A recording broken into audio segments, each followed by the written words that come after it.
우리 요한복음 12장의 말씀을 한 절씩 교독하시고 마지막 절은 다 함께 합독하도록 하겠습니다. 제가 먼저 읽겠습니다. 6월절 엿새 전에 예수께서 베다니에 이르시니 이곳은 예수께서 죽은 자 가운데서 살리신 나사로가 있는 곳이라.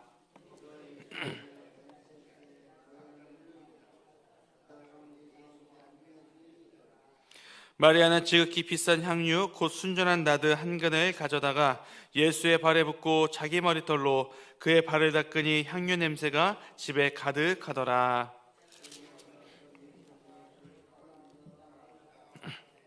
이 향유를 어찌하여 300데나리온에 팔아 가난한 자들에게 주지 아니하였느냐 하니,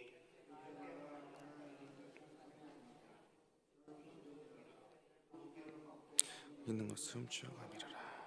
예수께서 이르시되 그를 가만히 두어 나의 장래할 나를 위하여 그것을 간직하게 하라.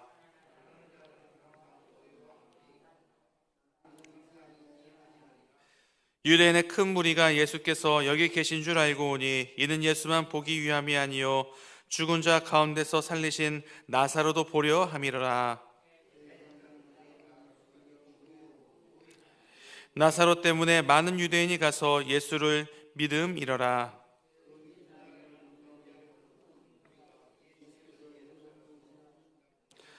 종려나무 가지를 가지고 맞으러 나가 외치되 호산나 찬송하리로다. 주의 이름으로 오시는 이 곧 이스라엘의 왕이시여 하더라.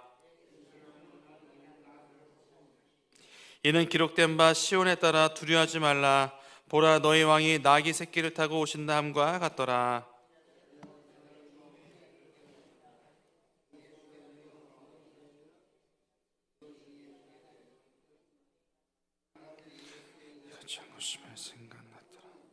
나사로를 무덤에서 불러내어 죽은 자 가운데서 살리실 때 함께 있던 무리가 증언한지라.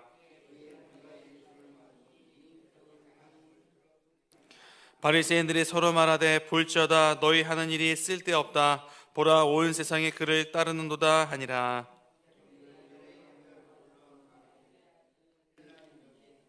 그들이 갈릴리 벳세다 사람 빌립에게 가서 청하여 이르되 선생이여 우리가 예수를 배웠고자 하나이다 하니,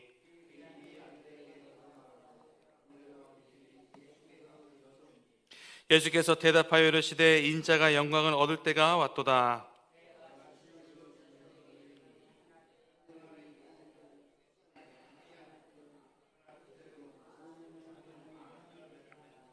자기의 생명을 사랑하는 자는 잃어버린 것이요 이 세상에서 자기의 생명을 미워하는 자는 영생하도록 보존하리라.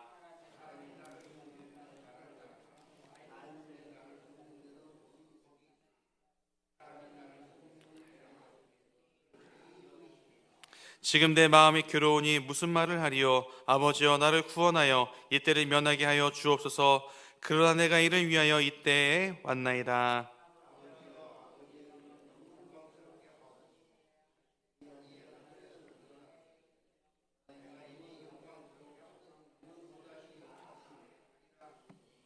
곁에 서서 들은 무리는 천둥이 울었다고도 하며 또 어떤 이들은 천사가 그에게 말하였다고도 하니,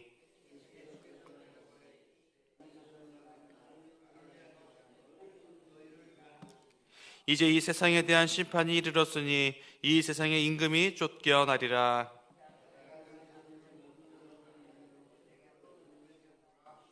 이렇게 말씀하시면 자기가 어떠한 죽음으로 죽을 것을 보심이로라.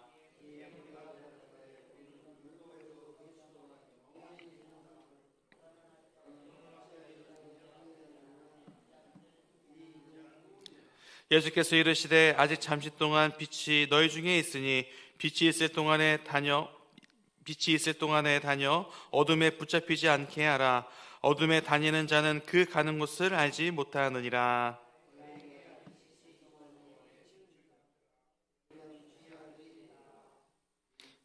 예수께서 이 말씀을 하시고 그들을 떠나서 숨으시니라. 이는 선지자 이사야의 말씀을 이루려 하심이라. 이르되 주여 우리에게서 들은 바를 누가 믿었으며 주의 팔이 누구에게 나타났나이까 하였더라.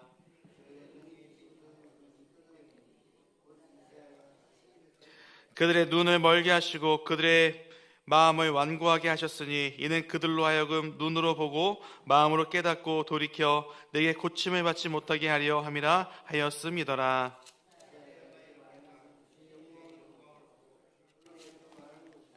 그러나 관리 중에도 그를 믿는 자가 많되 바리새인들 때문에 드러나게 말하지 못하니 이는 출교를 당할까 두려워함이라. 예수께서 외쳐 이르시되 나를 믿는 자는 나를 믿는 것이 아니요 나를 보내신 이를 믿는 것이며 나는 빛으로 세상에 왔나니 무릇 나를 믿는 자로 어둠에 거하지 않게 하려 함이로다.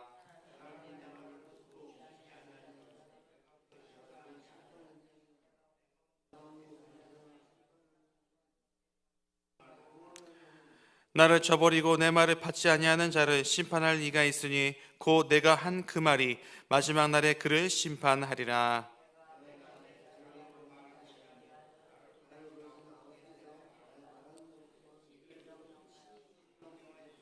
다 함께 합독하겠습니다. 나는 그의 명령이 영생인 줄 아노라. 그러므로 내가 이르는 것은 내 아버지께서 내게 말씀하신 그대로니라 하시니라. 아멘.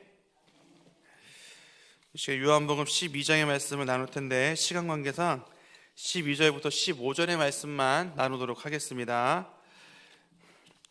오늘 살펴볼 말씀은 예수님이 예루살렘으로 입성하시는 내용입니다. 이 시간 주님께서 어떤 메시지와 은혜를 주시는지 살펴보겠습니다. 첫 번째 질문입니다. 나귀를 타신 예수님은 무엇을 의미하는가? 우리가 잘 알다시피 예수님이 이제 공생의 마지막 사역을 감당하시기 위해서 예루살렘으로 향하셨습니다. 오늘 본문에서 주님이 계신 곳에서 예루살렘을 지도상으로 보면은 한 150m 정도 남았습니다. 그런데 실제 이동거리는 한 800m 정도 됩니다. 그러니까 무슨 이야기냐면 그만큼 경사가 가파르다는 이야기죠. 예수님께서 예루살렘으로 들어가시기 전에 제자들에게 요청하신 게 있습니다. 그게 무엇일까요? 오늘 본문과 동일한 사건이 기록된 마가복음 11장 2절을 보면 이렇게 말씀하십니다. 제가 읽어드리겠습니다. 이르시되 너희는 맞은편 마을로 가라. 그리로 들어가면 곧 아직 아무도 타보지 않은 나귀 새끼가 메어 있는 것을 보리니 풀어 끌고 오라. 아멘. 아마 맞은편에 이렇게 나귀가 있었던 것으로 보입니다. 그런데 여러분 성경을 잘 보시면 예수님이 누구의 집으로 가라는 말씀을 구체적으로 하지 않으십니다. 그냥 뭐라고 말씀하시죠? 제자들에게 가서 끌고 와 라고 말씀을 하시죠. 이어서 누가 물어보거든 주가 쓰시겠다라고 말하면 그 나귀를 내줄 거야 라고 말씀하십니다. 여러분 이 부분을 읽어보시면 상식적으로 이해가 되시나요? 구체적으로 장소도 안 알려주시고 그냥 가서 나귀를 가져오라고 합니다. 여러분 여기에는 예수님의 의도가 있는 것이죠. 예수님의 의도를 본문 15절에서 우리는 힌트를 얻을 수 있습니다. 우리 15절 다 함께 읽어보겠습니다. 시작. 이는 기록된 바 시온에 따라 두려워하지 말라. 보라 너의 왕이 나귀 새끼를 타고 오신다 함과 같더라. 아멘. 여러분 예수님의 말씀은 이미 구약의 말씀에서 예언되었던 말씀이에요. 혹시 성경책 있으신 분들은 그 15절 구석에 보시면 스가랴 9장 9절이라고 되어 있을 겁니다. 빨간색 글씨로. 자, 스가랴 9장 9절의 말씀이 이런 말씀이 있어요. 시온에 따라 크게 기뻐할지어다. 예루살렘에 따라 즐거이 부를지어다. 보라 내 왕이 내게 임하시나니 그는 공의로우시며 구원을 베푸시며 겸손하여서 나귀를 타시나니 나귀의 작은 것 곧 나귀 새끼니라. 아멘. 여러분 이 스가랴 9장 9절의 말씀은 예수님이 오시기 전 약 520년 전에 예언된 말씀이에요. 그러니까 주님은 무슨 막무가내로 제자들한테 너희들 가서 나귀를 데려와 라고 말씀하신 게 아닙니다. 아주 오래전 선지자 스가랴를 통해서 예언된 말씀이 성취되는 그 순간이 된 거죠. 예수님이 이 땅에 오셔서 여러분 삶의 발자국이나 또는 그분의 말씀을 보면 하나님의 계획에 벗어난 적이 없습니다. 그렇게 예수님은 하나님의 말씀을 따라서 이 구원의 사역의 길을 오롯이 걸어가셨습니다. 여러분, 이게 바로 예수님의 삶이었습니다. 여러분, 이 부분을 보면서 우리가 한 가지 묵상해 봤으면 좋겠습니다. 이 예수님의 발자취를 보면서 나도 예수님처럼 하나님의 말씀대로 살아가고 있는가? 그렇다면 여러분, 왜 예수님이 나귀를 타고 가셨을까요? 역사학자 중에 요세푸스라는 사람이 있습니다. 이 사람이 이스라엘에서 나귀는 섬김과 봉사라고 언급합니다. 그러니까 인간의 짐을 대신 짊어지기 때문이죠. 여러분, 실제로 예수님이 우리의 죄를 어떻게 하셨죠? 대신 짊어지셨습니다. 그런데 여러분, 예수님이 이 나귀를 타신 장면은 사실 더 큰 의미가 있습니다. 이 부분을 정확하게 해석하려면 이스라엘의 역사에 대해서 우리가 잘 알아야 되는데요.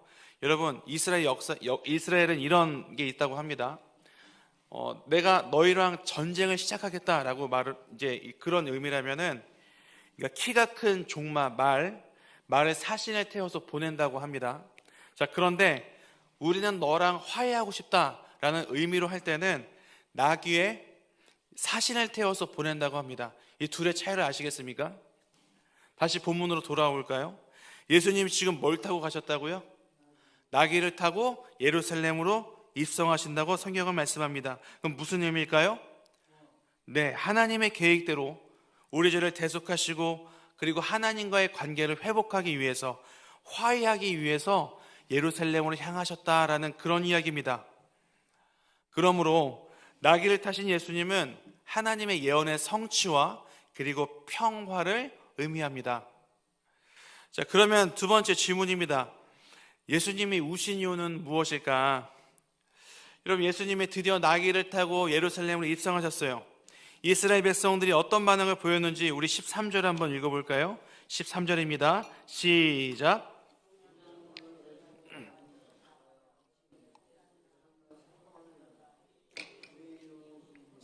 곧 이스라엘 왕이시여 하더라. 아멘.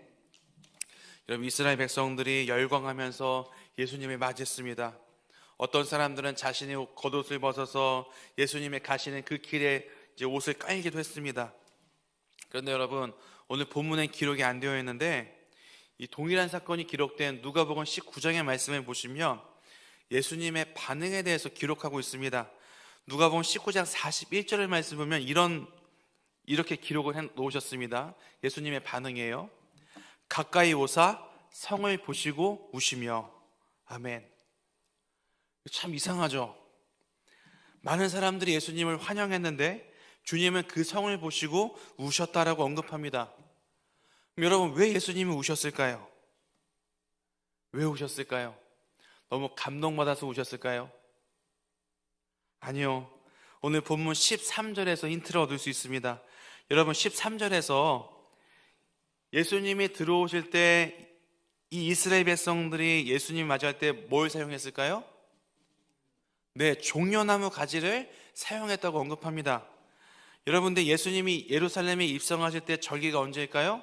6월절입니다. 여러분, 이 6월절에는 종려나무 가지를 사용하지 않아요. 그런데 백성들이 뭘 사용했다고요? 종려나무 가지를 사용했대요. 분명히 지금 여기에는 어떤 의도가 있는 겁니다. 여러분, 예수님이 오시기 전에 지금 로마에 대항해서 싸웠던 왕조가 있었습니다. 그 왕조가 어디냐면 마카비 왕조였습니다. 이 마카비 왕조가 로마에게 승리하라는 의미로 사용했던 게 이 종려나무 가지예요. 따라서 이 종려나무 가지를 흔들었던 백성들은 예수님에게 이런 다음과 같은 바람이 있었던 겁니다. 예수님, 우리가 지금 로마에게 지배당한 상황입니다. 로마의 압제에서 구해주세요. 다윗시대 같이 의식주가 풍성한 나라에서 우리를 살도록 도와주세요. 여러분, 예수님이 왜 이 땅에 오셨다고요? 바로 앞에서 살펴봤었죠? 백성들의 죄를 용서하기 위해서, 하나님과의 관계를 회복하기 위해서 이 땅에 오셨습니다. 그런데 백성들은 그런 예수님을 원하지 않았습니다. 예수님을 잘못된 시각으로 보았던 백성들은 열광했지만 이후 십자가에 못 박는 주인공이 됩니다. 그러므로 예수님이 우셨던 이유는 이스라엘 백성들이 예수님을 자신들이 원하는 대로 재해석했기 때문이었습니다. 그러면 오늘 본문을 가지고 우리가 어떻게 살아가야 될까요? 우리 이 시간에 두 가지 내용을 살펴봤습니다. 자, 첫 번째는 나귀를 타신 예수님은 예언의 성취와 평화를 의미한다.